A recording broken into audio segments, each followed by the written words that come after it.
Hello and welcome back to my channel. It's Ijoma here. I am the Ahaf Lifestyle. So today we'll be making puff puff in two variants. So guys, chill, let's get in. Here I'm trying to measure out my flour. I use 500 grams of flour. You guys already know I like to make use of my measuring scale. Yes, because the cups can vary, but scale remains consistent over time. Guys, if you watch to the very end, towards the end, I'm going to be sharing with you a story that happened during the course of shooting this pop-off recipe. Just watch to the end. You're going to hear it. Don't laugh at me. Oh. So guys, let's measure our ingredients and be taking it one after the other, and I'll be writing it out on the screen as I add ingredients. First of all is the flour, which is 500 grams. You can also check the description for full recipe. Next is my sugar, and next is my salt. I always add salt, though not all the time, but most of the time I add salt. And next is my yeast. This is active dry yeast. It's found in the store, the supermarket, in baking stores especially. I go ahead to add my water.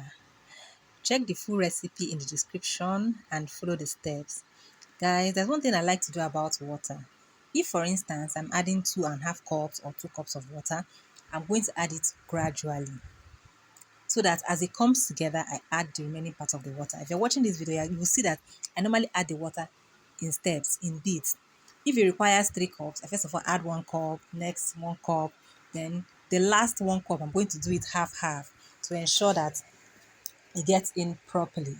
Or in case there's a need for me to reduce water, I don't pour everything at a time, because this batter, if you mix it for a long time, it tends to become kind of soggy. So I like to take it in bits. Yeah, you can see it's coming together. You give it that bit. Flour contains gluten, and it's gluten that helps it to trap in air when it rises. So when the yeast reacts with the water and the sugar, it tends to allow the gluten to form so that it can trap in air, and that what causes it to rise.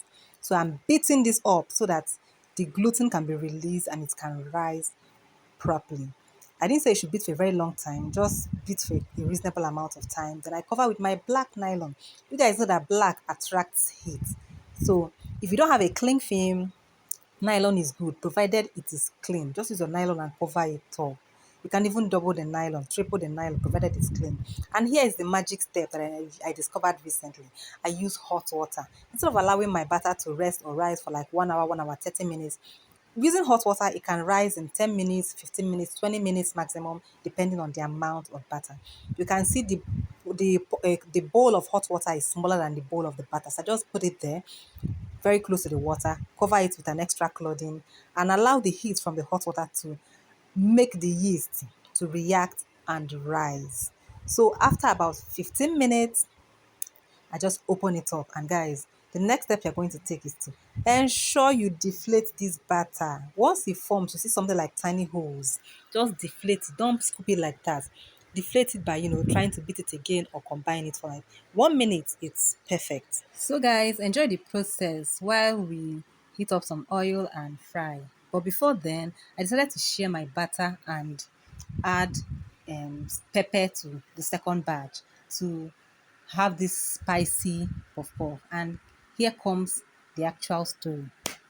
So this is me sharing my butter. I just added a small amount of butter into another bowl, and I brought my ground fresh pepper. This is fresh pepper I blended, and I normally use to cook.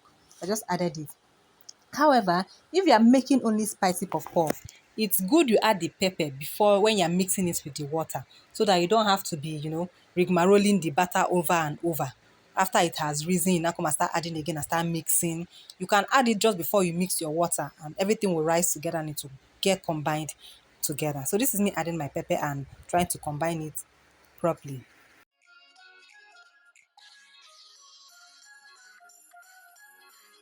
You're going to pour some reasonable amount of oil in a pan. Please ensure the pan is deep. Puff puff requires plenty of oil. And also puff puff requires that the oil is super hot, so that once you drop it in the oil, it bounces up and it begins to fry. And because it is airy, everything is going to get done. It's not like akara or buns that you say the inside, or egg roll, I say the inside needs to get done. That if it's too hot, the outside will only brown. It's not, it doesn't pertain to puff puff. puff puff requires the oil very hot. The essence is that if the oil is not hot enough, if you put it, it's not going to spring up immediately. It may remain in the oil for some time, and before it comes up, it must have sucked up enough oil. Unlike akara, egg roll, buns, or donuts requires very low temperature of heat. But for puff puff, it needs to be super hot. So that once you drop it, it bounces up immediately. You can see how I'm doing mine. So guys, enjoy the process. Remember, I still have a story for you towards the tail end of this video. So keep watching.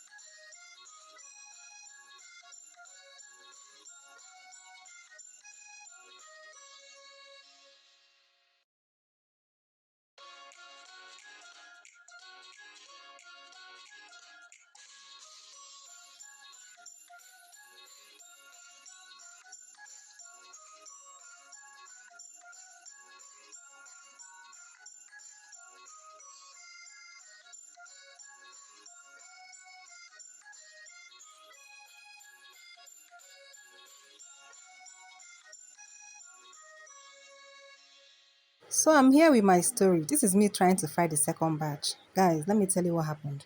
You remember me adding pepper to the part I brought out. I said I was going to make it spicy. So my people, as I add pepper finish, I can't dey fear say, how I go carry my hand dey mold puff puff wey pepper dey. Say the thing go enter my hand, begin pepper me for hand. I can't dey fear, I can't dey think, I didn't think of this thing before now, no. How this way they do spicy puff puff, how they take do their own? I didn't know what to do. I say, ma take spoon, how the thing go be, how I go take mold am. So many thoughts are just coming to my head, but the fear of pepper scratch or pepper itch or that pepperish sensation on my hands is what I didn't want. So after much to and fro, back and forth with my mind, I said, okay, I'm going to go and bring my ice cream scoop. Guys, I went to bring ice cream scoop. I dipped it in oil, dipped it in water. I just scoop this, the same way you scoop ice cream. I just scoop it. Immediately I scoop and drop in oil, the thing will just spread apart. Hey, God, though, what is this? I didn't put the video here. I said, what is this? So what am I going to do with myself? Because I'm running away from pepper. Guys, you know what? At the end of the day, I ended up making something that looks like buffrot. Didn't have the round shape. And that was when it dawned on me that that round shape came as a result of trying to mold or trying to roll that puff puff when you're trying to scoop it with your hand. I hope you enjoyed my gist, Sha. Shall see the way the puff puff came out. We thank God. Bye.